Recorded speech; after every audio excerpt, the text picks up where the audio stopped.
श्रीमद् करुणा सागर महाराज की, कैवल धाम की जय। सत्केवल साहेब। कैवलम चिदेनम अवेनम वयनम दिधन्नम निरालम नारायणम महन्नम रणेयम जपेनम जपायम कायन्नम मयायम मनाति जहानम धाता ध्येयन्नम विछंदम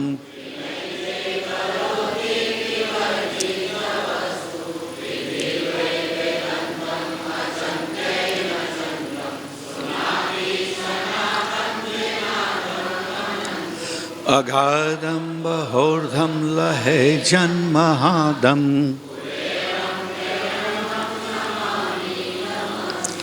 श्रीमद् करुणा सागर महाराज की कैवल।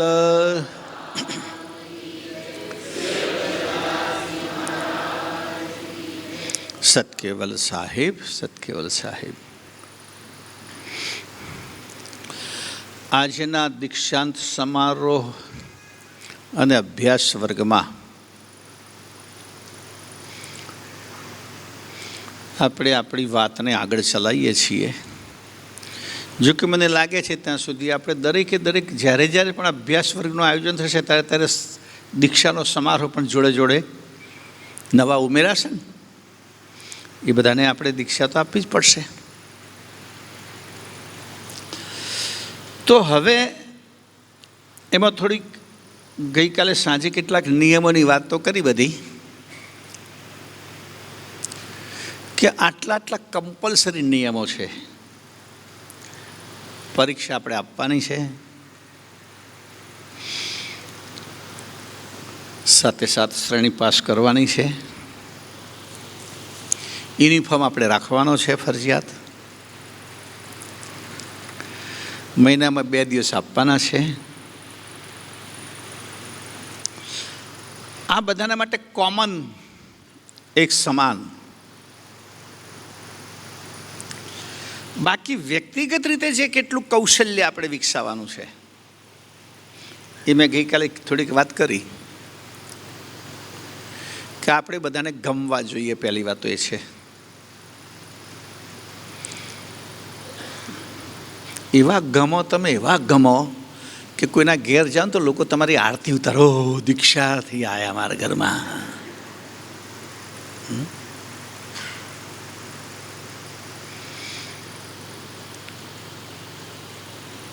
એટલે માપનું બોલવું, મુદ્દાસર બોલવું,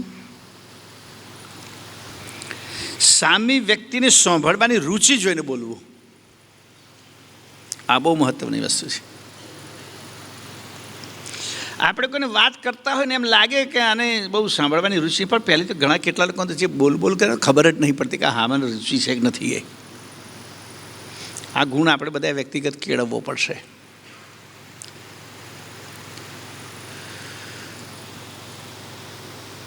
કે આપણી વાત પહેલાં આપણને લોકો ગમવા જોઈએ। અમે યુનિફોર્મ એટલા માટે તમને પહેરાયો હો, કે આમ પહેલીને તો મને જ ગમી ગયા ને બધા।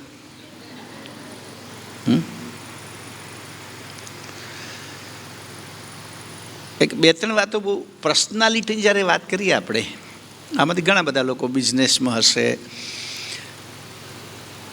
કોઈ એજન્સીમાં કામ કરતા હશે, કોઈ સેલ્સમેનમાં, કોઈ એક્ઝિક્યુટિવ, તો એમાં અને એ સિવાય હતા તો ક્લાસ ચાલતા હોય છે, પર્સનાલિટી ડેવલપ કરવા માટેના ક્લાસ ચાલે, કે આપણે આપણી પર્સનાલિટી ડેવલપ। ભાઈ ઓછો કર, સંભળાય છે ને પાછળ? હા, એમ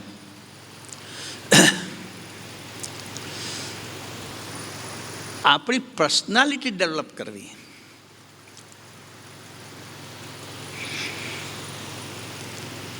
અહીં તો હું જે કહું છું, પણ તમે એ સિવાય પણ આ પ્રકારના વિડીયો જોજો।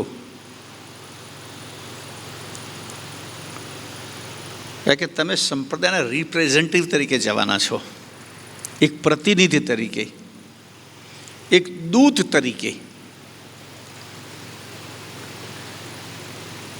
એમ્બેસેડર.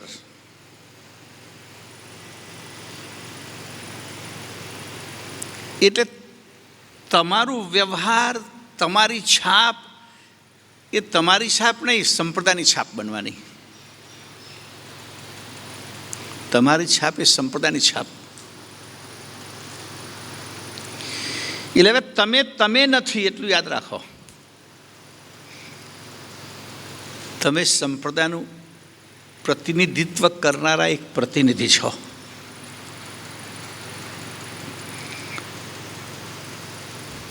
એટલે તમારે તમારી પર્સનાલિટી તો ડેવલપ કરવી જ પડે.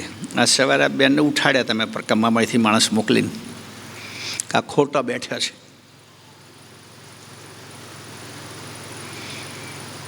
અને હવે પાછું તમને વાત કહું, પહેલાં જે કામ થતું તમે કોને સંયોજક બનાવતા હતા અને કોને શું કરતા હતા મને ખબર નહોતી. અને હવે તમે સીધા મારા રડાર ઉપર જ રહેવાના છો. સમજ પડી?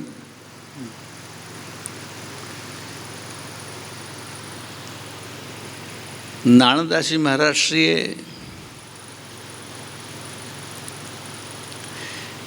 સિદ્ધાંત ભાવની ગ્રંથમાં એક પ્રકરણ લખ્યું છે.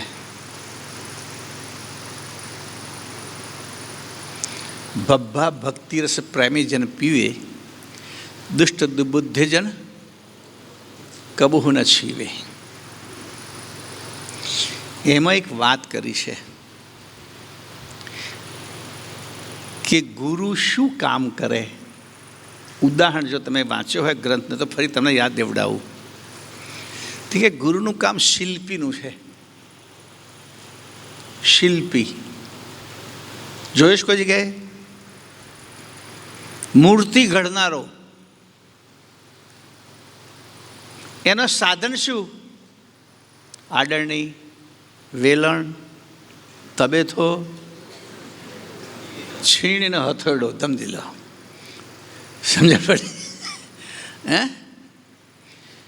શિલ્પીનું હથિયાર છીણીને હથોડો.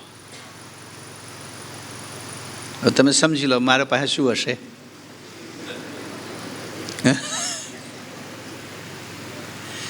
છીણીને હથોડો. અને એમાં એક વાત પાછી જે આગળ લખી, કેવી લખી જોજો ભાઈ, પછાડને બંધ થઈ જશે. આમ જોરથી ઠોકે ફાટ દઈને બંધ. જો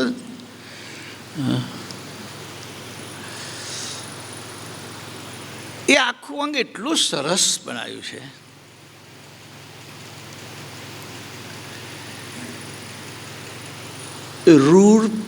મૂર્તિનું રૂપ પથ્થરમાં છુપાયેલું છે એમ કહે છે પરમ ગુરુ નાનદાજી બાપજી.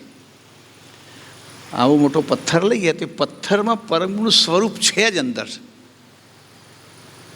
તો સલાડ શું કરે તો કે વધારાનું તોડીને બહાર કાઢે છે. ના કે આ ભાગ છે અહીંયા વધારાનું હતું એટલું તોડીને બહાર કાઢે એટલે કાન નીકળી ગયો. વધારાનું તોડીને બહાર કાઢે છે. જે બિનજરૂરી છે, જે મૂર્તિના સ્વરૂપને ઢોંકી રાખ્યું છે એણે. હવે એ તોડીને જ બહાર કાઢવું પડે. ફૂંક મારીને તો નીકળે નહીં. હાથ જોડે ના નીકળે. તું આટલું દૂર થા, આટલું દૂર થા. ના, સમજ પડે છે ને? પણ આવું કરતો જો આખું ચેપ્ટર જેમણે નથી વાંચ્યું એમને હું કહી દઉં છું. આવું કરતો જેમ શિલ્પી હથોડાથી મૂર્તિના વધારાના ભાગને ટાંકે છે, એ ટાંકતો કદાચ કોઈક પથ્થર એ ટાંકણાનો હથોડાનો ઘા સહન ના કરી શક્યો તો કે જે આપણે કાઢવા માગતા હતા જુદું, અને પેલું નાક હાથે બધું જ નીકળી ગયું.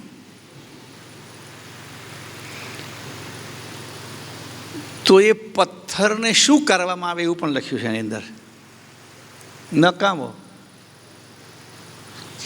આખી મૂર્તિ બની ગયેલી હોય અને છેલ્લે એનું જ ફિનિશિંગ બાકી હોય ને એમ મારી ધડાક દેન. અને પથ્થર ત્યાંથી પોચો નીકળ્યો તો નાક ગયું. આ ગ્રંથની કથા જ્યારે મેં સૌથી પહેલી કહી ત્યારે એક વખત મકરાણા ગયો હતો. મકરાણા પહેલાં તો માર્બલ માટે મકરાણા જ પ્રસિદ્ધ હતું. ત્યાં એક જૈન દિગંબર મહાવીરની ઋષભદેવની મૂર્તિ બનેલી, 22 ફૂટ લાંબી મૂર્તિ, એક જ પથ્થરમાંથી.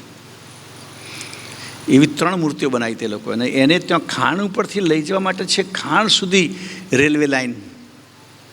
જૈનો પાસે પૈસાની કોઈ કમી નથી. એ કે 22 ફૂટ લાંબી એટલે કેવડી મોટી હોય. એ 3માંથી 2 મૂર્તિ જતી રહી, એક પડી રહી તને ત્યાં. ક્યાંક એને એ લોકો પલટાવતા હતા ત્યારે પગનો ભાગ, આખી મૂર્તિ ઘડતા ઘડતા પગનો ભાગ પાતળો થાય, ત્યાંથી તૂટી ગઈ. અને એ મૂર્તિ મુંબઈમાં મેઇન રોડ ઉપર જ એક હોટલ છે, હોટલની આગળ એ શો પીસ તરીકે મૂકેલી છે. અને દિગંબર મૂર્તિ છે, એરિયાને મને ખબર નથી પણ મેં જોયેલી છે. એટલે એ લોકો શું કર્યું કે શહેરમાંથી લોકો જતા આવતા હોય ને દિગંબર મૂર્તિ, એટલે લોકો હોહા ઉઠાવી, ભાઈ આવું તમે કંઈ મૂક્યું. એટલે કમરના એટલા ભાગમાં એક આડું પાટિયું મારી દીધું હમણાં, એટલે એટલો ભાગ ના દેખાય. આજે પણ બોમ્બેમાં છે. પણ એની કોઈ પૂજા ના કરે, એ પૂજામાં કામ ના લાગે. આ અંગમાં 2-3 વાતો બહુ મહત્ત્વની છે. બીજી એક વાત મહત્ત્વની શું છે કે મૂર્તિ પરિપૂર્ણ થઈ ગઈ, ટાંકડાનો ઘા સહન કરીને પછી ગુરુજી એના પર પોતાનો કરુણાનો હાથ મૂક્યો, એટલે એની પ્રતિષ્ઠા થઈ ગઈ. પછી લોકો, મોટા મોટા રાજા પણ તો એને પોતાનું મસ્તક નમાવે. ત્યારે મૂર્તિમાં પ્રસ્થાપિત કરેલા દેવતાના દર્શન કરે, પથ્થરના દર્શન થઈ કરતા, આવું લખ્યું નાનદાસ બાપજીએ. પછી એ મૂર્તિ આરસપાણમાંથી બનેલી હોય, સફેદ પથ્થરમાંથી બનેલી હોય, કાળા પથ્થરમાંથી બનેલી હોય, સાદા પથ્થરમાંથી બનેલી હોય, ગમે તે પથ્થરમાંથી બનેલી હોય, પછી એની પથ્થરની જાતિ જોવાતી નથી. કેટલી બધી મોટી વાત કરી દીધી આ, કે મૂર્તિ પ્રતિષ્ઠિત થઈ ગઈ પછી એની જ્ઞાતિ કે જાતિ જોવાતી નથી. એણે ટાંકણાનો ઘા સહન કર્યો અને પ્રતિષ્ઠા થઈ ગઈ. એટલે પછી પેલી વાત આવે કબીરની, જ્ઞાતિને પૂછીએ સાધુ કી પૂછ લીજીએ, જ્ઞાન મોલ કરો તલવાર કા પડા રહેને દો म्यान। आखा चैप्टर में आटलू वर्णन आवे छे।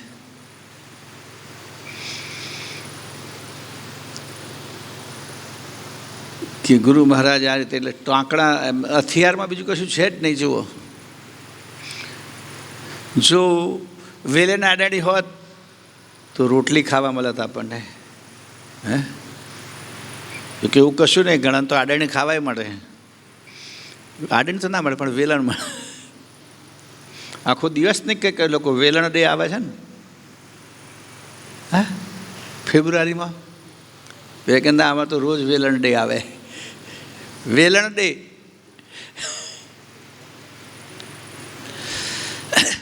तो आ एक बात એટલે તમે સંપ્રદાયના એક રિપ્રેઝેન્ટેટિવ બનો છો। રિપ્રેઝેન્ટેટિવ એક પ્રતિનિધિ, એક્ઝિક્યુટિવ। એટલે બધું વ્યક્તિગત આપણે ગુણ કેળવવાના છે। એટલે મેં ગઈ વખત તો કહ્યું હતું, નવા લોકોને નથી કર્યું, ફરી કહી દઉં કે આપણે નર્વેદ દીક્ષા અથવા અક્ષર દીક્ષા લઈએ છીએ એટલે બીજી બધી પ્રવૃત્તિઓ બહાર નહીં, એને મર્યાદિત કરી દેવાની, કારણ કે આમાં જ આપણે પૂરો સમય આપવો પડશે। તમે કહેશો આમાં તો મહિનામાં 2 જ દાડા છે ને, પણ તૈયારી આખો મહિનો કરવાની છે। તૈયાર આખા મહિના દરમિયાન આપણે અભ્યાસ કરવો પડશે, ચિંતન કરવું પડશે। જે અનુયાયીને મળવા જઈએ છીએ એમને સમજવા પડશે।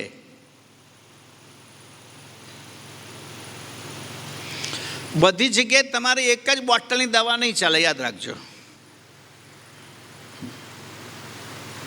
બહુ વર્ષો પહેલાં અમારે ત્યાં કાયમ માટે પેલો હજામત કરવા હજામ આવે ભાઈ વાણંદભાઈ.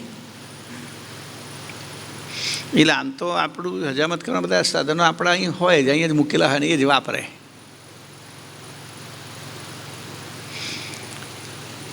એના સાધનો ના હોય, આપણા જ હોય.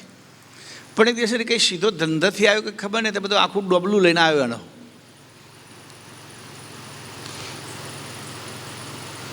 ટૂલ્સ બધા એના, સમજો ને. એને ખોલ્યું. મેં ભાઈ આમાંથી આપણે તો નથી વાપરવાનું, આપણે તો આપણું છે કે હા આપણું છે કે ભૂલી ગયો કે શું. પણ ખોલ્યું તો મેં 5-6 અસ્ત્રા જોયા મેં. એટલે એમ કોઈ આટલા બધા લઈને શું કાં નીકળ્યો હતો? 5-6 અસ્ત્રા દાઢી કરવાના.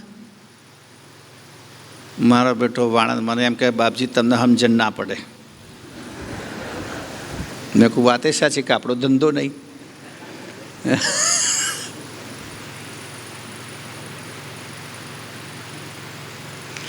મેં કહું ચલ સમજણ પાડ. તો કે 5-6 જાતના રાખવા પડે, કારણ કે બધાની દાઢી એક સરખી ના હોય, કોકની કડક હોય, કોકની નરમ હોય, એટલે એ પ્રમાણમાં રાખવા પડે. તો એક હજામ પણ 5-6 જાતના અસ્ત્રા રાખતો હોય તો તમારે તો કેટલા લોકોની દાઢીમાં હાથ ગાલવાનો?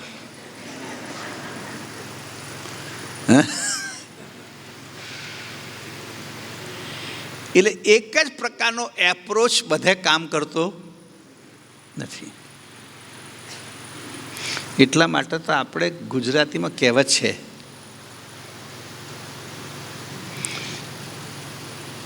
કે ભાઈ જે પાણીએ મગ ચડે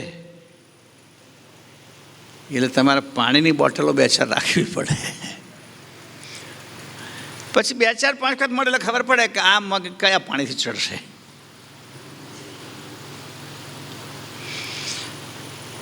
હવે આ ડેવલપમેન્ટ મેન્ટલી તમારે જાતે કરવું પડે.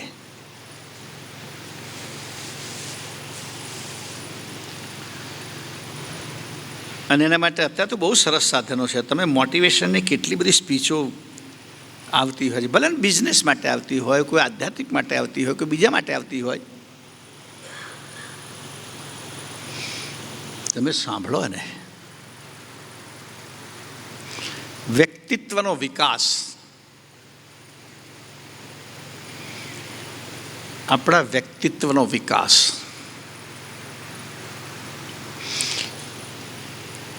કેવું વર્તન કરવું, કેવું બોલવું, કેવી રીતે બેસવું, કઈ રીતે ફરવું. આજ સવારે હું યોગાસન, મારો નિયમ છે કે અમે સવારે 4:30 વાગે યોગાસન માટે આવવાનો. એટલે બેઠા બેઠા પ્રાણાયામ કરતાં કરતાં આજ બહુ મેં પ્રાણાયામમાં ધ્યાન નહીં આપ્યું. સાચી વાત કહું તમને, આમ કર્યા કર્યું, પણ નજર સામે જ રાખી કે આ બધા ફરે છે, જોવું તો ખરો. એક બેન તો એવા હતા બિચારા, પહેલી વાર મને લાગે ડ્રેસ પહેરાવ્યો છે એમને, કાંઈક આપણે કાયદો બનાવ્યો હતો ને કે ડ્રેસ પહેરવો જ પડશે. એટલે ફરતા તો મને ખબર પડી કે આપણે પહેલી વાર પહેરેલો છે. ક્યાંક બિચારાનો અનકમ્ફર્ટ થોડો.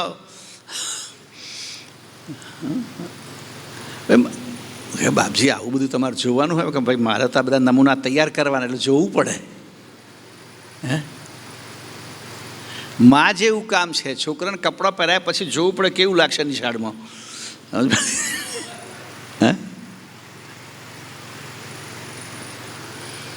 એટલે મારી સાથે જે લોકો બેઠા મેં કહ્યું પેલા બેનને બહુ અનકમ્ફર્ટ લાગે.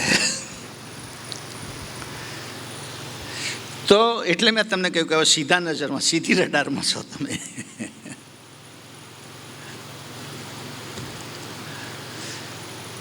કોઈ એમ કહે કે પણ તમે ગમે એટલું જોવા ને, અમે અહીં આવીશું તારે સરખા ચાલીશું, કે સાપ પણ દરમાં જાય તાર સીધું થઈ જાય. અને મંદર છે, મંદિરને પંજાબીઓ મંદર કહે. હરમંદર સાહેબ ખબર તમે? ગુરુદ્વારાનું નામ લોકો ત્યાં કહે છે મંદર. મંદિર એટલે મંદિર.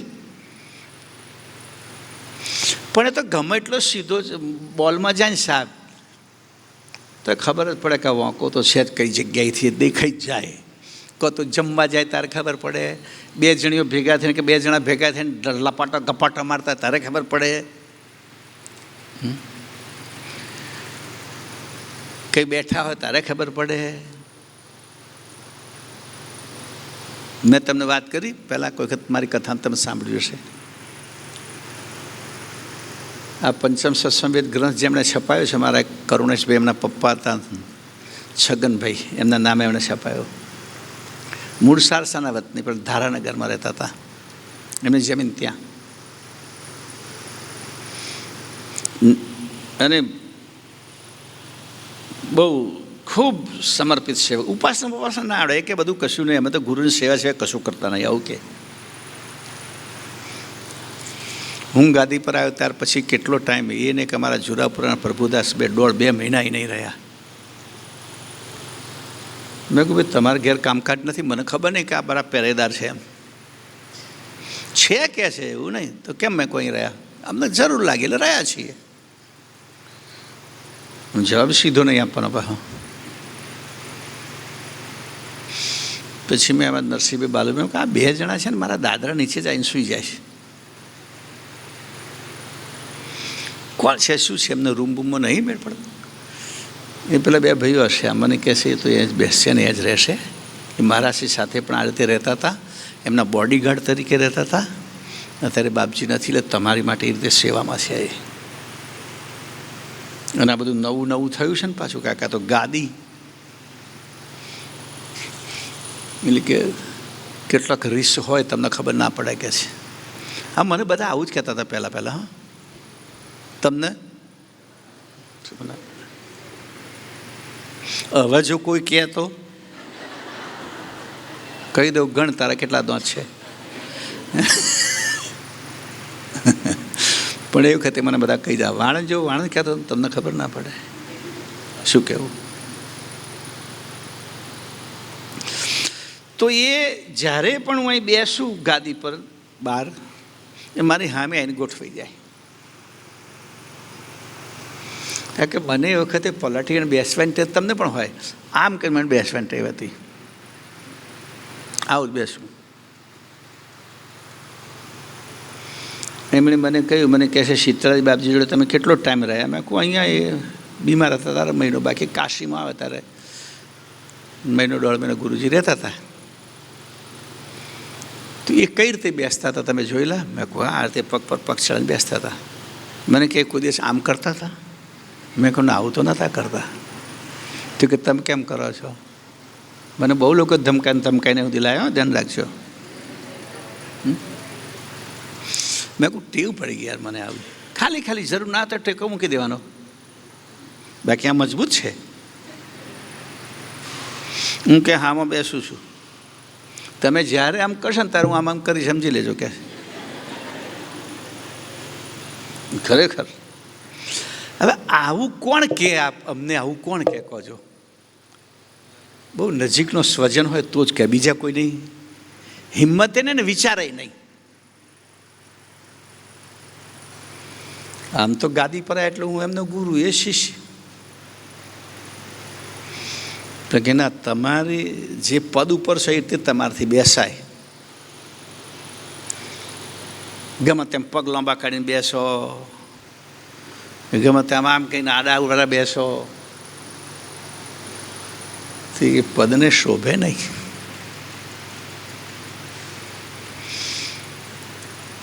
અને મને એની વાતમાં જરાય ખોટું નહીં લાગેલું. હા, આજે યાદ કરું છું કે માણસ,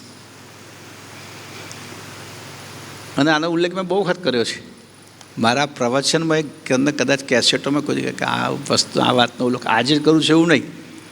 પહેલાં ભૂતકાળમાં આ વાતનો ઉલ્લેખ કર્યો કે મારી પાસે આવો એક માણસ હતો. એટલે એની એક જ ગણતરી કે તમે બાપજીની ગાદી પર આવ્યા છો એટલે તમારી બેસવાનું ઉઠવાનું બધું એ પ્રમાણે હોવું જોઈએ. એટલે એ વાત હું તમને પણ કરું છું કે તમે સંપ્રદાયના પ્રતિનિધિ બનો છો. બસ આટલી વાત યાદ રાખવાની. જો આપણે વાત કરીએ કે 9 નિયમ પાળવાના, બરાબર બધાએ? તો 9 નિયમમાં 2 અમર મંત્રની માળા આવે.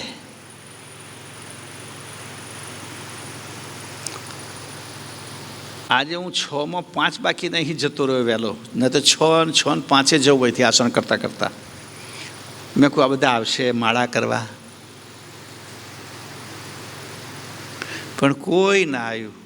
મેં 100 માળા મૂકી રાખ્યા તો ધાબા ઉપર ચકલીઓ માટે.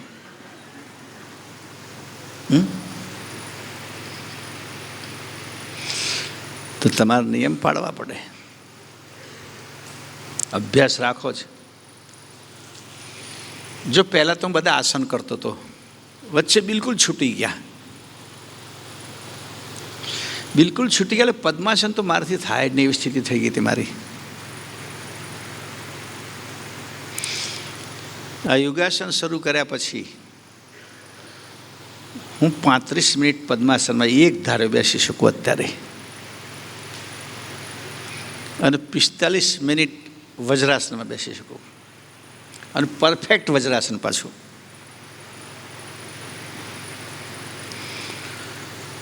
એટલે આપણી કહેવત છે કે પ્રેક્ટિસ એ આપણને બરાબર કમ્પ્લીટ કરે. Practice man make perfect. તો હું તો એમ ઈચ્છું તમે મનથી પણ એકદમ ચુસ્ત અને તંદુરસ્ત હોવા જોઈએ,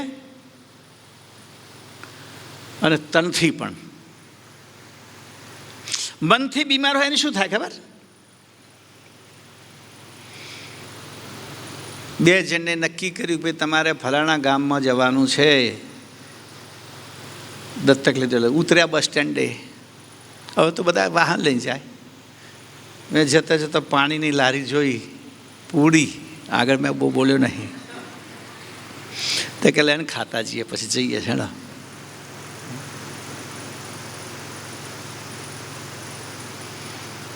અમારે પેલા છોકરાઓ છે કાળા ગોરાના ભાઈઓ, પણ એ મને ઓળખતો મને કહે છે કે તમે નીકળ્યા હતા ને પેલી ગરુડેશ્વર જતાં પહેલાં આ બાજુ તિલકવાળાને, એ કઈ ચોકડી કહેવાય,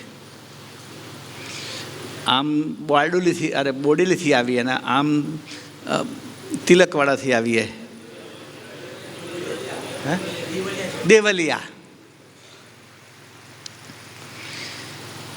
એક ભાઈ મને વાત કરી, એ કે 2 સાધુ કહે છે અહીં ઊભા હતા ને અમારે જવાનું નીકળ્યું કહે છે. અમે ઓળખીએ કહે છે કે આ ગાદીથી કાઢી મૂકેલા હતા એટલે. તો 2 ઊભા થમ્સઅપ પીવે. પેલા ભાઈ કે અમે ઊભા જ રહ્યા ને કે ભાઈ થમ્સઅપ નહીં, હું કે બિયર લઈ આવું ઠોકો કે છે, મફત નહીં, ઊભા રહો કે છે.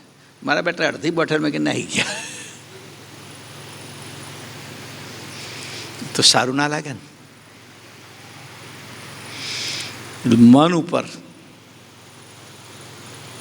મનના મોદા ના હોવા જોઈએ આપણે. એટલે હું તો કહું છું કેટલીક વસ્તુ છે ને, આરોગ્ય. હું મારો દાખલો આપું તમને,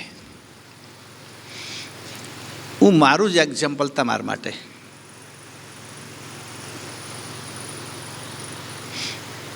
આ વાતે પણ રામદેવજીએ આસ્થા પર જાહેરમાં કહી.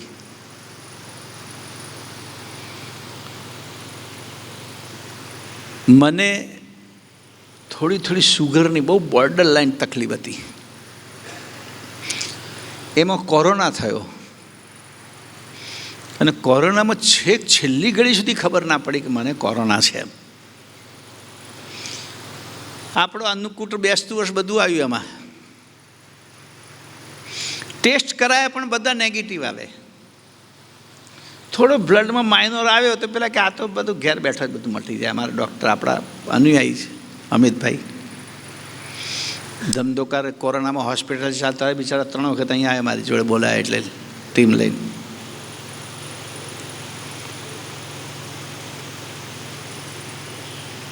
પણ છેલ્લે અમારા દિલ્હીવાલા છે ને આવ્યા છે ને, જીતેન્દ્રને કોરોના થયેલો હતો. ભાઈ દિલ્હીવાલે જીતેન્દ્ર, એના ઘરે હું 2 દાડા રોકાયો હતો, અને 2 ભાઈઓને કોરોના હતો. એમના ઘરે હું પહોંચ્યો તો 9મી નવેમ્બરે 2020માં, અને ત્યાંથી નીકળ્યો 11 નવેમ્બરે. એમણે મને 23 નવેમ્બરે ફોન કર્યો કે અમે ક્વોરન્ટાઇન થયા હતા, અમને કોરોના તો તમે ચેક કરાવજો. એ ક્વોરન્ટાઇન પૂરું કર્યું તારે મને ફોન કર્યો. ત્યારે પછી નક્કી થયું કે આ તો આ જ છે. સીટી સ્કેન કરાયું તો લગભગ 9-10 પોઈન્ટ ઉપર પહોંચી ગયા તો આપણા ફેફસા. અને એ વખતે તો ટપોટપ બહુ જતા હતા. હા, એક બે જો તમારા સંતો મળ્યા મને કે બાપજી વિલ તો લખી જ નાખો, હો, કશો ભરોસો નહીં.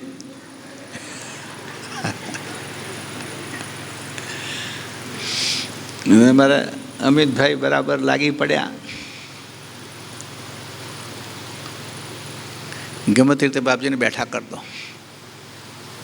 જોકે ત્યાં મને ત્યાં કશી અસર નથી. મારું ઓક્સિજન લેવલ બરાબર, બધું, ખાલી બસ સુગર ને બીપી બે જ. અને સુગર 400 સુધી પહોંચી ગયું હતું.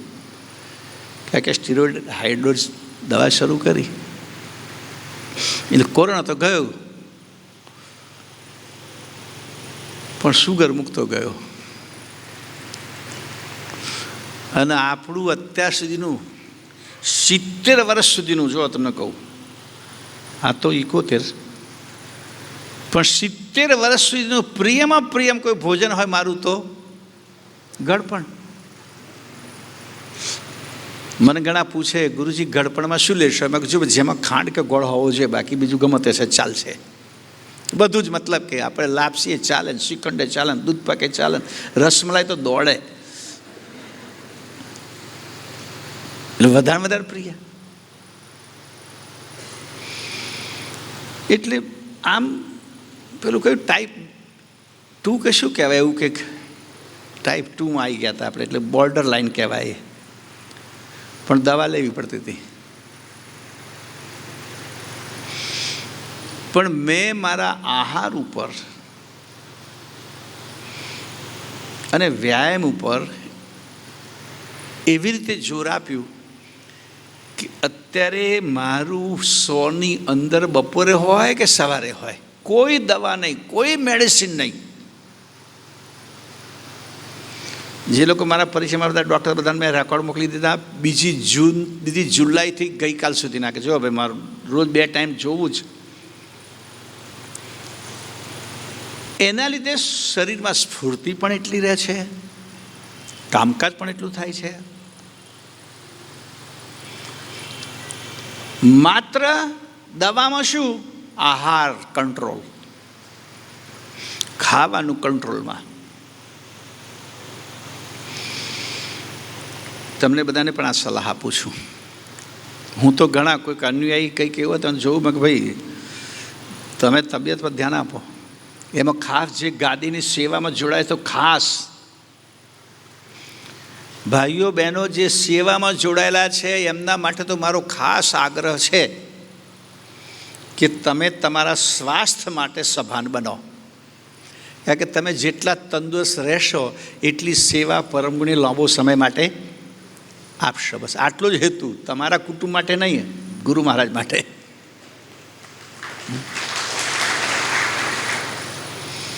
એટલે તમે બરાબર સ્વાસ્થ્ય તમારું, અને સ્વાસ્થ્ય સાચવવા શું કરવું પડે? દવા ના ખાવી પડે, ના ખાવાનું છે એ ના છોડવું પડે, બસ આટલી જ વાત. જે છોડવા જેવું છે, જો આહાર, ખોરાક એ ઝેર પણ છે અને ખોરાક એ દવા પણ છે. ખોરાક ઝેર પણ છે અને દવા પણ છે. બહુ વર્ષો પહેલાં આપણે તો વિશ્વ હિન્દુ પરિષદ સાથે પહેલેથી જોડાયેલા, અને એક મહામંત્રી આવેલા. ત્યારે એ વખતે ગાડીઓની આ બધી વ્યવસ્થા ઓછી, એટલે એમને બરોડા સુધી ટ્રેનમાંથી મુંબઈ જવાનું, એટલે આપણી ગાડી મૂકવા ગઈ. તો મેં પહેલાંને કહ્યું કે બજારમાંથી અમને તમે ચીકુ છે, દ્રાક્ષ છે, કારણ કે ધીમી એ વખતે ગાડી 6-8 કલાકે પહોંચે, એવું બધું લઈ આપજો. 2-4 ચવાના પડીકા છે.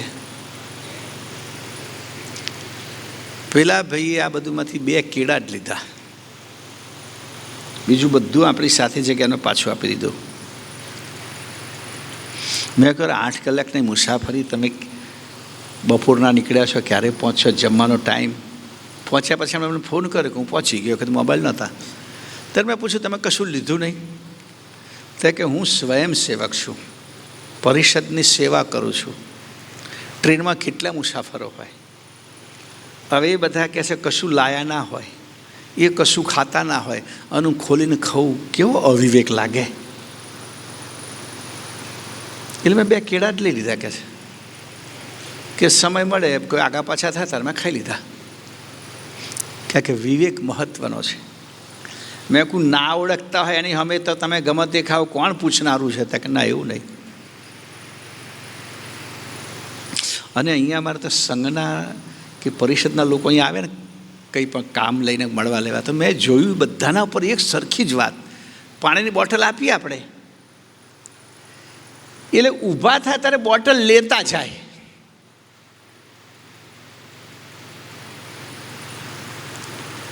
કેમ? સમજ છે એની પાછળ કે બાપજી આ બોટલ અમે અડધી પીધી છે, હવે આ છોડીને એટલે તમારે ફેંકવાનો જ વારો આવવાનો. કોઈના વાપરવામાં તો કોઈને આપણે આપીએ નહીં, કોઈ લે નહીં. એના કરતાં ફેંકી દઈએ. આપણે અમે સાથે લઈએ કે રસ્તામાં ગમે તો જરૂર પડે તો આજ વાપરીશું, બીજી ખોટું પાણી બગડે નહીં. અહીંયા અમે થાકીને બોટલો બંધ કરી દીધી, અડધી ઉઠાઈને થાક્યા એટલે કંઈ ફેંકવી, જીવ ન ચાલે. અને લેવાવાળા મફત મળે એમ મૂકીને ફૂંકી દે, બીજી ઉઠાઈ. આવું કેમ? તે કંઈ અન્વય તરીકે આવે છે ખરા, પણ એમને લાગણી નથી કે આપણી ગાદી છે, આપણે બગાડ ના કરાય, આપણું છે. તો આ વિવેક તમારામાં આવે, તમારામાં આવશે એટલે બીજાનામાં આવશે. તમે વિવેકપૂર્વક મંદિરમાં જાઓ એટલે અમુક જગ્યાએ જૂતો કાઢ્યો હશે એટલે બીજાને તમે જોઈએ ભાઈ પેલી બાજુ જૂતો મૂકી આય. તમે સ્વચ્છતાના આગ્રહી હશો તો બીજો કોઈ ગંદકી કરતા તમે કહી શકશો ભાઈ તું ઠેકાણ નાખ. અથવા તમને જો તમે એને વીણતા હશો તો તમને જોઈને પણ પેલો શરમાશે કે સારું આપણે ફેંક્યું ને આપણે વીણવું પડે છે. એટલે આપણી વાણીથી, વ્યવહારથી, ચારિત્રથી આપણે બધાને શિક્ષણ આપવાનું છે. આ મારી તમામ વાતો આ કથા નથી કરતો, હું ધ્યાન રાખજો. આ તાલીમ છે, આ કથા નથી, પ્રવચન નથી. એક જાતની હું તમને તાલીમ આપી રહ્યો છું કે તમારું બધી રીતે વ્યવહાર. અને આવું કોઈના ઘેર તમે જાઓ અને તમને કોઈ આપ્યું તો તરત આપણે કચરો કંઈ નાખવું. તમે શોધીને કચરો નાખી આવો, આની છાપ ચોક્કસ પેલાના પર પડશે. નથી જોતા પેલા ટીવી પર આવે છે ને આમ ફોકસ કરે, નરેન્દ્ર મોદીએ જો કે છે પેલો હાથ લૂછીને પેલું નેપકિન થાય કે ગજવા મૂકી દીધું, ગમે તો ફેંક્યું નહીં. લો, આવું કદાચ તમે જોયું છે ન્યૂઝમાં. તો સારા ખરા વર્તનની પણ નોંધ લે, પણ અમુક એવું હોય કે બહુ નોંધ ના લે કે લોકો ચાલો આપણે ફેંકી દઈએ, આ બે ફેંકી દીધું, એમાં બહુ વાંધો નહીં. પણ એક વાતની નોંધ અથવા તો છાપ લોકો ઉપર પડે છે. આ બધી જ વ્યક્તિગત તૈયારી છે, આ સમજી લો. આ ટ્રેનિંગ તમારા, આ વિકાસ આપણી છાપ પડવી જ જોઈએ. બેઠા એટલે છાપ પડે જ. આપણા વિચારથી, આપણી વાણીથી, આપણા વ્યવહારથી. દેખાવમાંથી તો પડી જશે કે તમને બધાને યુનિફોર્મ આપી દે એટલે ખબર આ નરવે દીક્ષિત આવી ગયા, કાશરત ભગીની આવી ગઈ. પણ પછી જે છાપ પડવાની છે એ તમારામાંથી નીકળશે, તમારા હૃદયમાંથી નીકળશે, તમારા વ્યવહારમાંથી નીકળશે, તમારી વાણીમાંથી નીકળશે, તમારા વર્તનમાંથી નીકળશે. એટલે ગાફેલ નહીં રહેવાનું ક્યાંય. આપણે ટેવ પ્રમાણે કશું કામ ના થવું જોઈએ. આપણે ટેવો ભૂલાઈને સારી ટેવ પ્રમાણે જ આપણું વર્તન થવું જોઈએ.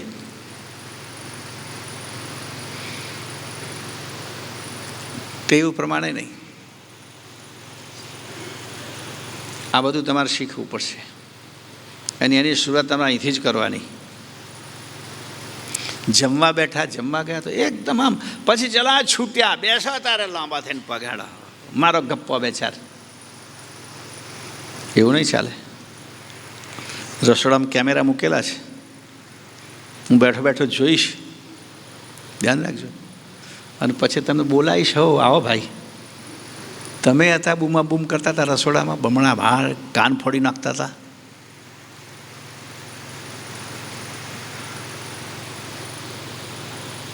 તો કેટલા તેમાં ભાગ્ય સમજે હો કે આટલા બસોમાં ગુરુજી અમને બોલાયા. ઓહો, અમારું કેટલું ઓહો ભાગ્ય. પણ ભૂલી જાઓ કે ગુરુજી પાસે તો અથડો છીણી જ છે. હે,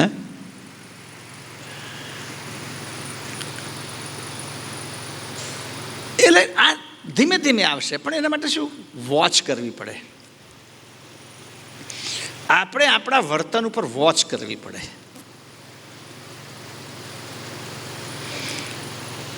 મોટેથી નહીં બોલવું,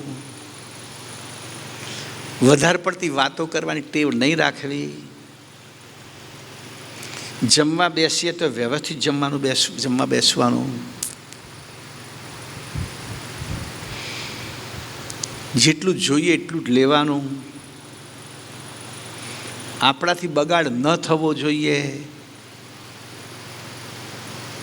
શાવકાર નહીં બનવાનું. સાંભળો શબ્દ. પહેલાં લોકો જમવા બેસે ને, અનાજની કમીઓ રહેતી હતી, ત્યારે પછી જમી રહ્યા પછી લોકો થાળી લઈને નીકળે. તમે આવું નહીં જોયેલું, અમે જોયેલું છે. અંતે શું કરે ખબર? ભાઈ શૌકારી વધ્યતા મૂકી દો, એને શૌકારી કહે. આપણે એવી શૌકાર નહીં બનવું. પાણી, અનાજ, સમય, ઇલેક્ટ્રિસિટી, લાઇટ, આપણને લાગે કે આ ખોટું બળી રહ્યું છે, બંધ કરી દો. કે અમે આ રીતે ટ્રેન થયેલા છે. વારાણસીમાં હવે મને તો પેલું ભાઈ, આપણે તો એ વખતે બહુ કિશોર અવસ્થા, એટલે ઊંઘી જઈએ એટલે પછી બહાર મેઘ ભલે ગળગળે તોય ખબર ના પડે. ઉનાળામાં ધાબા પર સૂઈ જવાનું. ને બી મહારાજ સૂઈ ગયા અને પગ દબાઈને બાજુ હું સૂઈ ગયો હું. તો મ્યુનિસિપાલિટીનું પાણી આવે એટલે હું એવું શીખેલો કે નળ ખુલ્લો કરીને પછી સૂઈ જવાનું. એટલે જેવું પાણી એટલે વિસલ વાગે, શરૂ થઈ જાય. જોયેલું આવું તમે? એટલે વિસલ 5 વાગે એટલે પછી કોઈનું એલાર્મની તો હતી જ નહીં સગવડ એ વખતે. એને કઈ રીતે કહેવાય ગુરુજી એલાર્મ લઈ આવ? મૂકતોય નહોતું આવડતું મને તો. ચાવીવાળા ઘડિયાળ આવતા હતા ને.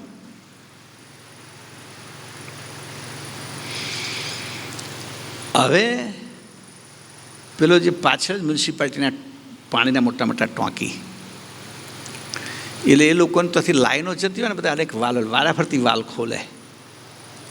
અડધો કલાક પહેલાં આ બાજુનો ખોલે, એ પૂરો કર્યા પછી આપણી બાજુનો ખુલે. એટલે આપણે તો કાયમ દરરોજ 5:30 વાગે જ પાણી આવે. હવે આ વળી પોક એવો બદલાઈ ગયો તો પહેલો વાલ આપણા વાળો ખોલી નાખ્યો 4:30 વાગે. સીટી વાગી, પણ આપણે તો અસર ના કરે. ગુરુજી મારે ગોદો ઉઠ, નળ ખુલ્લો મૂકીને સુઈ ગયો, જા કે બંધ કર. તો મેં કહું બાપજીને તો રૂમમાં સૂતા હતા એ દિવસે, એમને ક્યાંથી સંભળાઈ ગયું? કહેવાનો મતલબ છે, મેં કહું ગુરુજી હવે જાય છે, થોડું પાણી જશે અડધો કલાક. ના કે પાણી બરબાદ નહીં કરવાનું, બંધ કરીને આવીને સુઈ જા, બધા ટાઈમે ઉઠશે, પણ પાણી બગડવું ના જોઈએ. આ કુદરતી સંપત્તિ છે, યાદ રાખો. આ બધા ગુણ તમને તમારા જીવનમાં પણ કામ લાગશે, તમારા પરિવારમાં પણ કામ લાગશે. અને બધી વાતો તમે ગોઠે બાંધીને થોડી થોડી કાલથી ઘેર શરૂ કરશો ને તો ઘરવાળો કહેશે કે તમે શું કહેશે? સુધરી ગયા. હા એમ.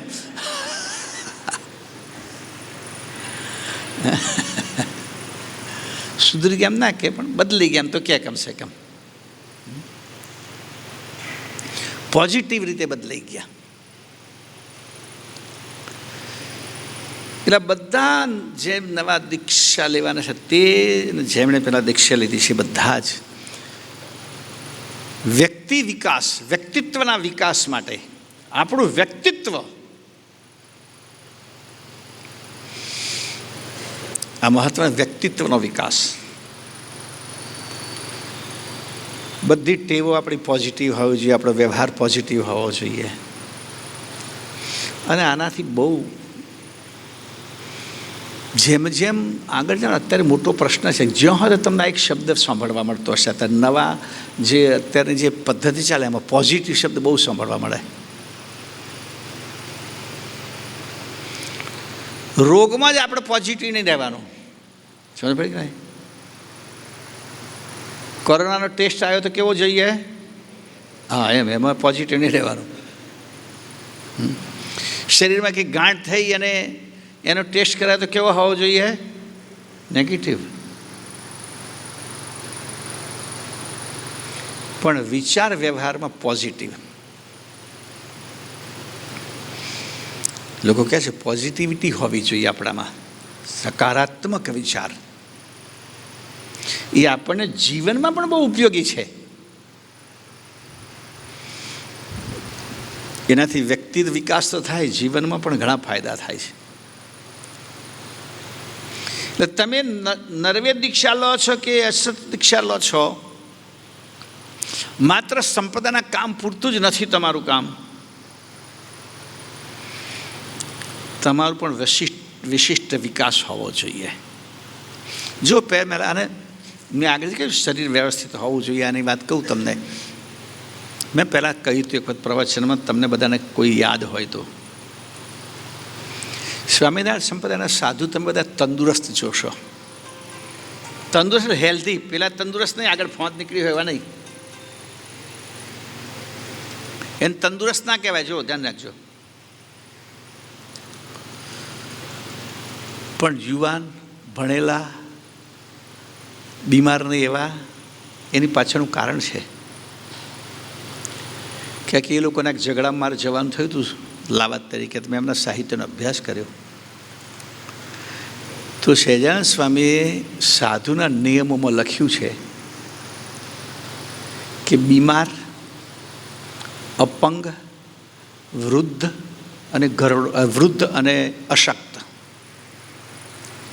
અપંગ, બીમાર, વૃદ્ધ કે ઘણો વૃદ્ધ ના હોય પણ અશક્ત હોય, અને અભણ, આને દીક્ષા નહીં આપવી. એના દીક્ષાના નિયમોમાં છે. એટલે અપંગ પણ નહીં જોવા મળે તમને,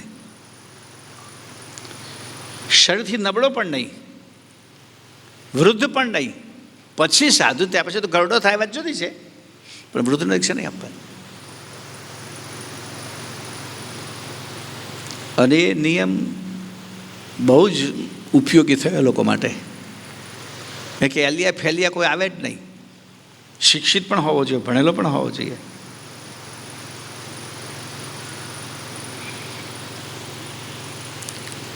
હમણાં હું આ બધા દક્ષિણ ગુજરાતવાળા ભાઈઓમાં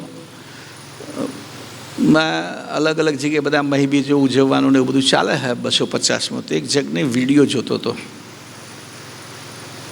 સારું કામ કરે છે. તે દીકરીઓ બધી સ્ટેજ ઉપર ગરબાને એવું રજૂ કરતી હતી. સાઈડમાં બધા સાધુઓ બેઠેલા હતા. સાધુ એટલે કોઈ પરંપરાનો તો નહીં જ. એમ એક ભાઈ પોતાની જાતનું મહંતને બધું બહુ ઘણા છે, એ ભાઈ હું બેઠેલા. તેમાં એમના ગુરુ તો એમણે નહીં જોયા, ગુરુ કરેલા છે.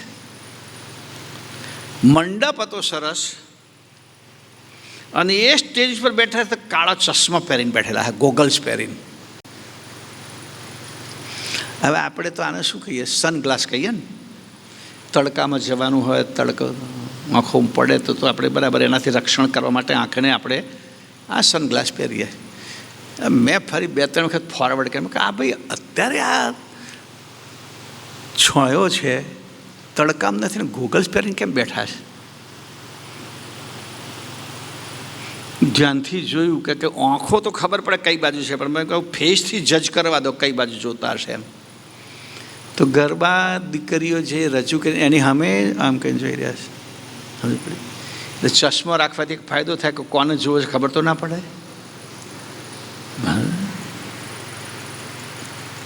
આ માનસિક બીમાર, સમજ પડી તમને? આ એક જાતની માનસિક બીમારી. હવે એવા બીમાર લોકો સાધુ બને તો ભક્તો તો બિચારા ભોળાભાઈ સાધુ છે એમ કહીને પગે લાગે. અને પછી મારા બેટા આ સાધુઓ કેવા છે, આમ આશીર્વાદ આવો આપે, હા પગે લાગવા. એટલે પણ તું, તારે ઘણા આશીર્વાદની જરૂર છે, તું તો હરખો રહેતો નહીં, શું આશીર્વાદ આપવા ફરે છે? બે હાથે આશીર્વાદ આપી દે, હા હા હા, અચ્છા બચ્ચા તેરા કલ્યાણ હો જાયગા.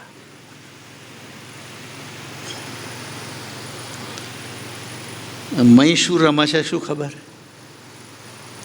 કોણ પગે લાગવા આવ્યું છે એની સાથે એમના વિચારો કેવા છે? કારણ કે માનસિક બીમાર હોય એટલે શું વિચારે? સારું વિચારવાના, એ સારું ના વિચારે.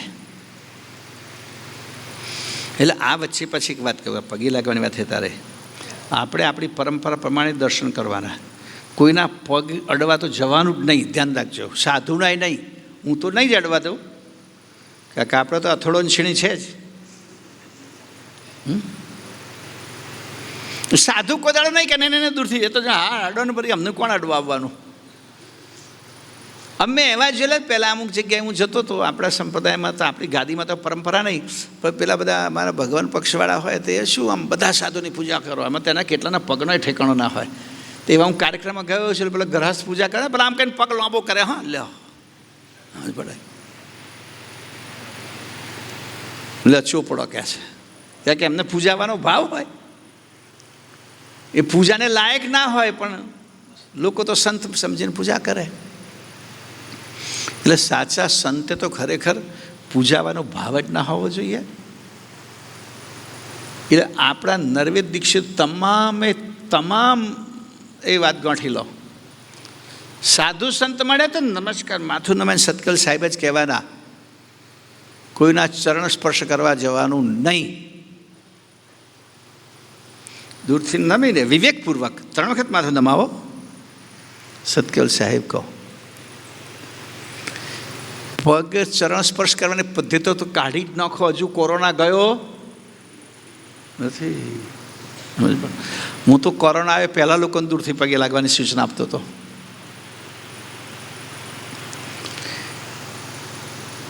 અને ગાદીમાં આવીએ, કોઈ કાર્યક્રમ આવીએ તો આપણા નિયમ પ્રમાણે નીચે બેસીને, સમયને જગ્યા હોય તો પાછું એ પણ યાદ રાખવાનું.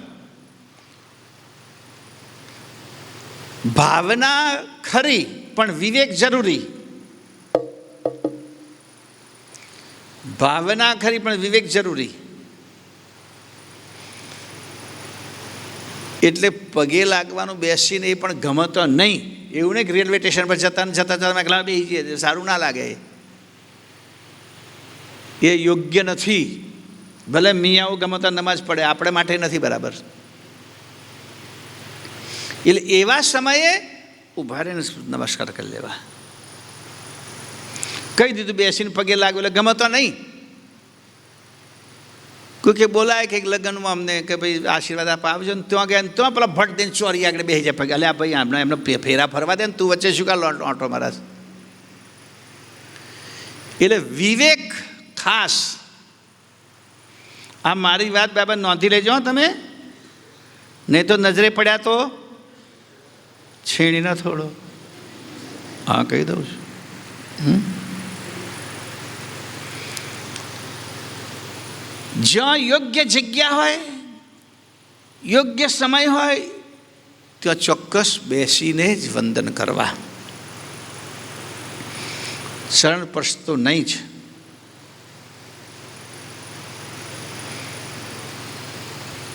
અને જ્યાં એવું ના હોય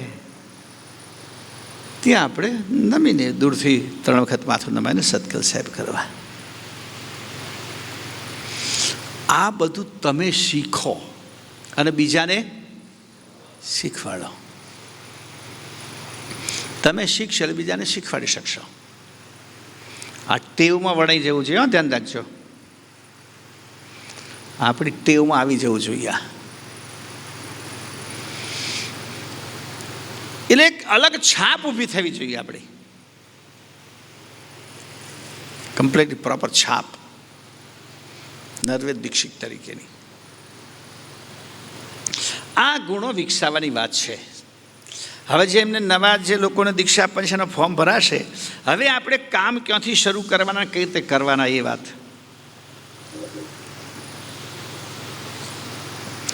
પહેલાં બધા અમુક કામ કર્યા છે લોકો કે આપણે રેકોર્ડ, પણ એને હવે આપણે બધું જ બહુ જ વ્યવસ્થિત, અને મેં કહ્યું તેમ કે મારી સીધી દેખરેખની છે. કે હવે કોરોના પતી ગયો છે એટલે હવે તો આપણને ટાઈમ છે જ બધી જગ્યાએ જવાનો આવવાનો બધું છે. જે દીક્ષાર્થી ભાઈ બહેનોમાં જેમને જેમને કોમ્પ્યુટર આવડતું હોય એ કોમ્પ્યુટરનો ઉપયોગ કરે.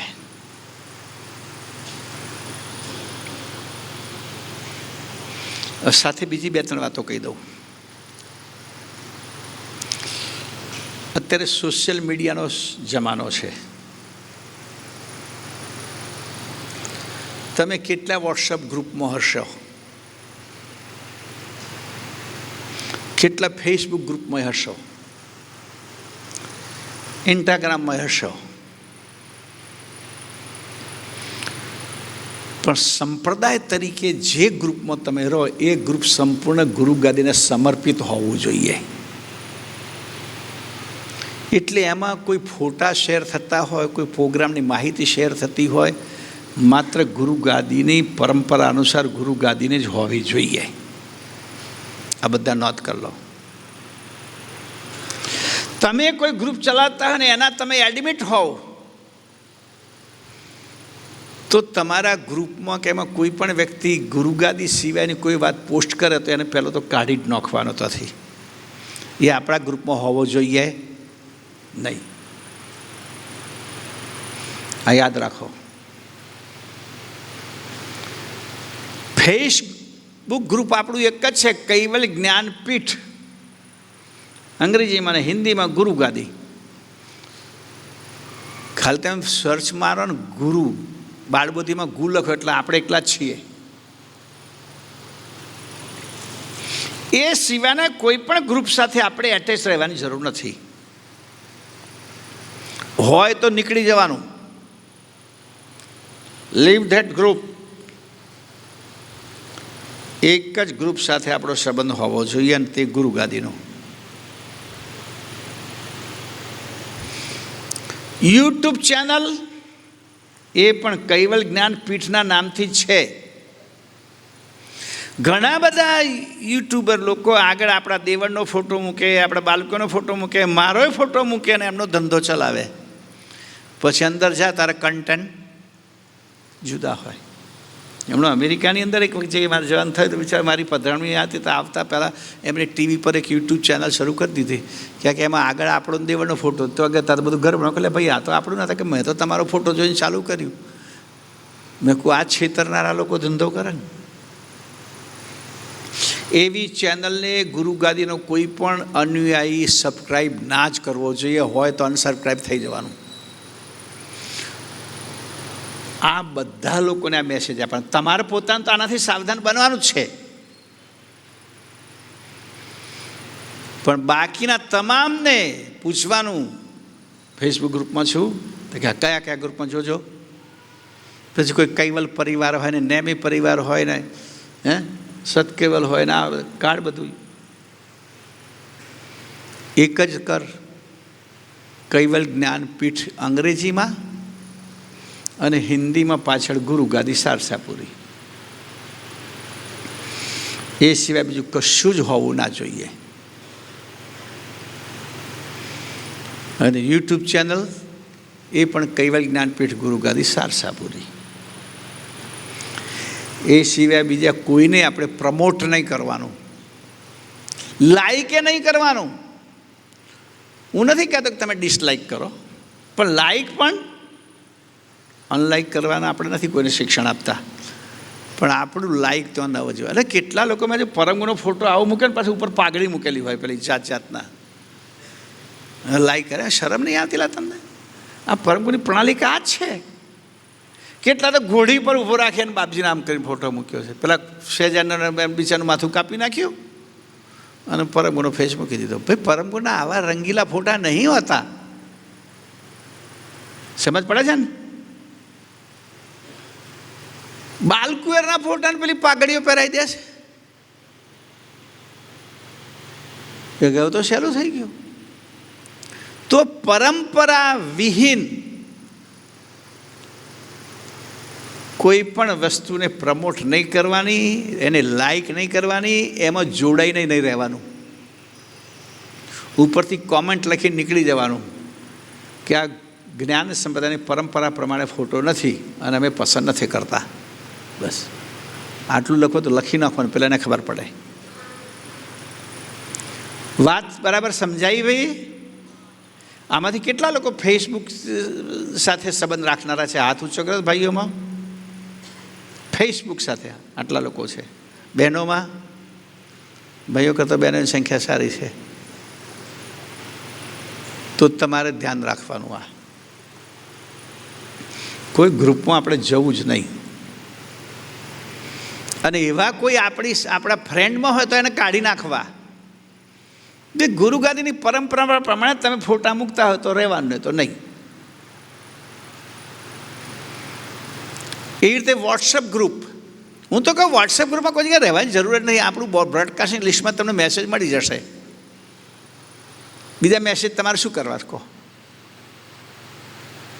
અને કદાચ છતાં કોઈ ના જોડાયા હોય તો જેમાં ગુરુગાદી સિવાયના કોઈ પણ સમાચાર કે કોઈ પણ પ્રકારનું પોસ્ટ થતું હોય તો એની અંદર આપણે નીકળી જવાનું. અને આપણે એડમિટ હોઈએ અને કોઈ કામો પોસ્ટ કરતો તો એને કાઢી નાખવાનો. એક વખત સૂચના આપે તો આપી દેવાની કે ભાઈ ગુરુગાદીની પરંપરા અને ગુરુગાદીના કાર્યક્રમો વિશે જ માહિતી એમાં મૂકવી, નહીં તો અમે તને આમાંથી. અને બીજી ખાસ વાત, ગુરુગાદી તરફથી એક 94 અથવા મારો ગમે તે ફોન છે એમાંથી તમને સંદેશ મેસેજ અમે આપીએ છીએ.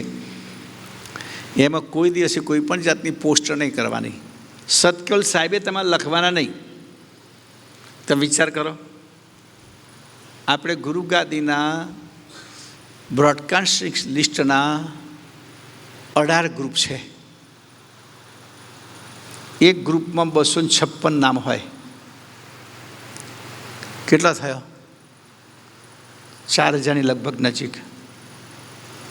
હવે ખાલી કોઈ સતકેવલ સાહેબ છે લખાતો અહીં તો દમ નીકળી જાય બધાને કંઈ કરતો. એમાં પછી શું કરે, એક સાથે બધાનો રીડ કરી દઈએ તો કોઈકનો ઇમ્પોર્ટન્ટ મેસેજ હોય, કોઈ લવાજે માટે પૂછ્યો કે એ ભેગો જતો રહે. કઈ રીતે જોવા? અહીં કેટલી મુશ્કેલી પડે છે તમે સમજો. અહીં કેટલું ટેન્શન, કેટલું કામ વધી જાય. અને જે અમારા મને ગૂગલ પે અને ફોનપેના 2 નંબરો છે, અને એ 2 ફોન ઉપર તમે કામ માટે પૂછપરછ માટે અથવા ગુરુગાદીનું કાઉન્ટર નંબર છે અથવા બીજા આપવામાં એના તમે મેસેજ મૂકીને પૂછી શકો કે આનું શું. બાકી શિવરાત્રિ અમારા મૂકવાની તમારે જરૂર નહીં, નવરાત્રિએ નહીં, અખાત્રી બીજે નહીં. આટલું યાદ રાખવાનું.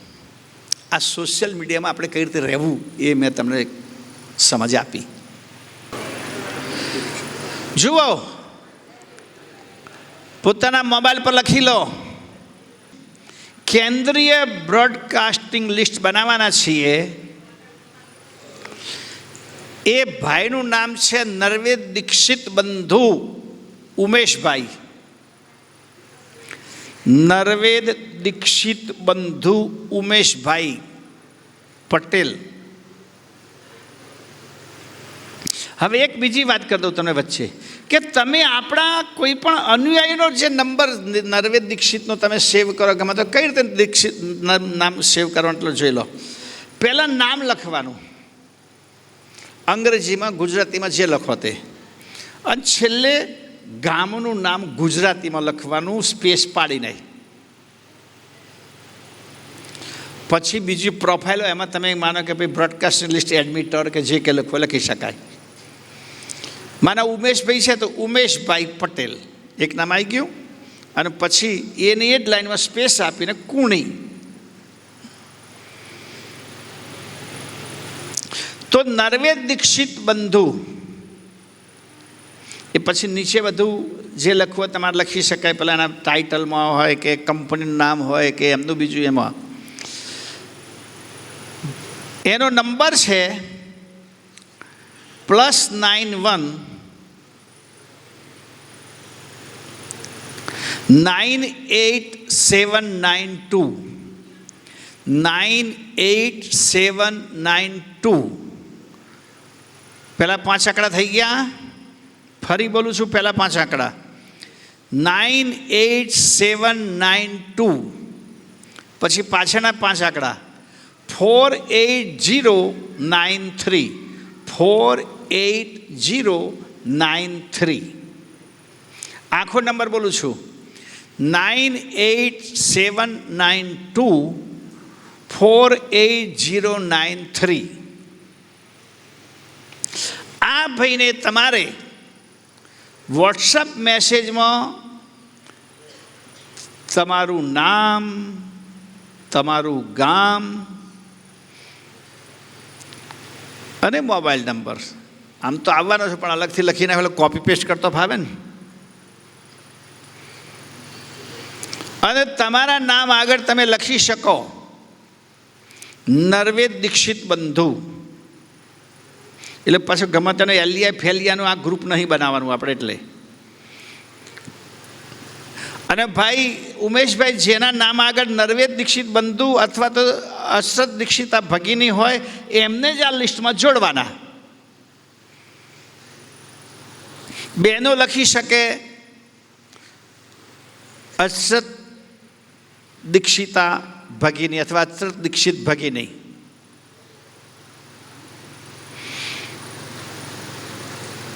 એ ટાઇટલમાં ના લખાય, નીચે માહિતીમાં જ્યાં લખવું તો લખી શકાય. આપણે પ્રારંભનો કામ કયો છે તે શરૂ કરી દેવાનો. હમણાં વિભાગીય મિટિંગો તારે કરે, વિભાગીય સમિતિઓ બનાવી દો, અત્યારે થઈ જવી જોઈએ. અને પરિવારની યાદી કદાચ બનાવવામાં ઢીલાશ થાય તો બહુ વાંધો નથી, ધીરે ધીરે કરો. પણ સૌથી પહેલું કામ 10મી સપ્ટેમ્બરથી ગુરુગાદીમાં અખંડ દિવ્ય જ્યોત પાઠ અષ્ટક બને છે, ચાલુ થાય છે અખંડ. એટલે અત્યારે તમે વિભાગીયની સમિતિ બનાવવા માટે અલગ અલગ બેસીને જે નિરીક્ષકો જે આપણે બનાવ્યા છે એ બબે વિભાગ સાથે લઈને અત્યારથી કહો તો વિભાગવાળા પોતાની સંખ્યા પ્રમાણે તારીખો લઈ લો કે આ તારીખથી આ તારીખ સુધી અમારો વિભાગ આવશે, આ તારીખથી આ તારીખ સુધી અમારો વિભાગ આવશે. 105 દિવસ અખંડ ધૂન છે અને દિવસ લઈને તમે તમારા વિભાગમાં જાઓ કે આ દિવસ આપણે નક્કી કર્યા છે, કયા ગામવાળા ક્યારે જશે ને કેટલા જશે. ખબર પડી?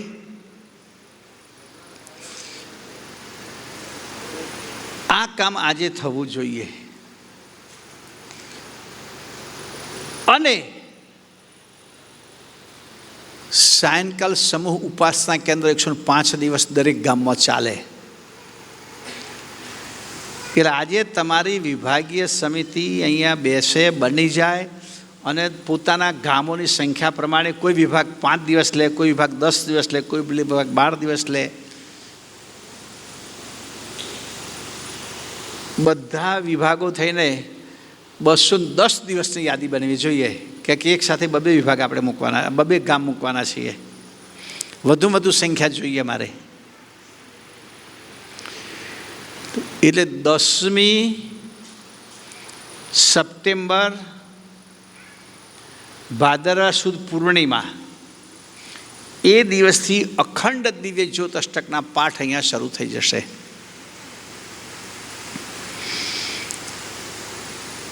હવે બહુ ઝાઝા દિવસના જુલાઈ તો જોયો, ઓગસ્ટ, બસ એક જ વચ્ચે મહિનો છે આપણી પાસે.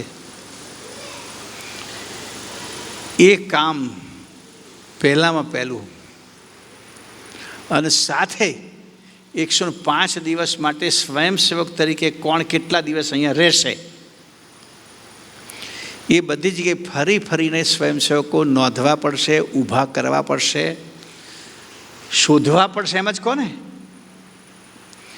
લગભગ 40થી 50 લોકો તો કાયમ અહીંયા સેવામાં રહેવા જોઈએ. એ યાદી બનાવો. એમાં તમે પણ રહી શકો છો, દીક્ષિત લોકો પણ રહી શકે છે. અને સેવામાં વિશેષ કે આપણે ભાઈઓ જ લેવા છે.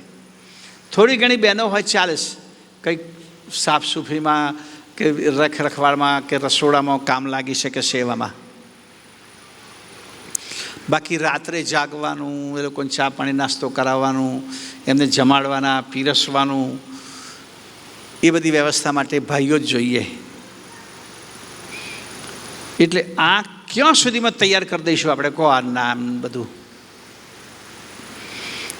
ટાઈમ ડેટ તો આપવી પડશે ને કે આટલા સુધીમાં લિસ્ટ બની જવું જોઈએ. તો તમારે કાલથી ચાલુ કરી દેવું પડે. એટલે અત્યારે તો પહેલાં ટેન્ટેટિવલી દરેક વિભાગવાળા નોંધી લે કે અમારા વિભાગમાંથી આટલી શક્યતાઓ છે, આટલા લોકો અથવા આટલા ગામ આટલા દિવસ આવી શકશે. અને તારીખો તમારી મેળે વહેંચી લો તોય વાંધો નથી. પછી કોઈક વિભાગમાં કોઈ ગામને આગુ પાછો તો 4-5 દિવસમાંથી ગમે તે આગુ પાછો થયો તો કરી શકે. પણ એ 5 દિવસ, માને ભાઈ બાલાસરનો વિભાગ છે કે તમે 10 દિવસ લઈ લીધા છે, તો 10 દિવસમાં જ પછી કોઈક ગામને આ તમે નક્કી કર્યું કે આને આ તારીખ છે, પણ પેલાને અંદર ફેરવી લેવાનું. બરાબર છે, આગુ પાછું કરવું હતું. પણ એ 10 દિવસ તમારા એટલે તમારા જ. એ વાત અત્યારે અહીંયા વિભાગીય સમિતિઓ બની જાય અને વિભાગ પ્રમાણે આ યાદી બની જાય. અને સ્વયંસેવકો, આટલું કાર્ય આપણે અત્યારે કરવું પડે એમ છે. ત્યાર પછી આપણે અહીંથી વિસર્જન થવાનું છે. પેલું આ કામ કરો તો હું મારું કામ કરી આવું અને પછી તમને બધાને વિદાય તો હું જ આપીશ. એક ફોટો લઈ લઈશું ને બધા હાથે. બરાબર છે. આ ભાઈ તમને બધાને મળી ગયા પટ્ટા? બરાબર, સરસ. તો આ વિભાગવાર વ્યાંચીને કામ શરૂ કરો. ચલો, સત કેવલ સાહેબ.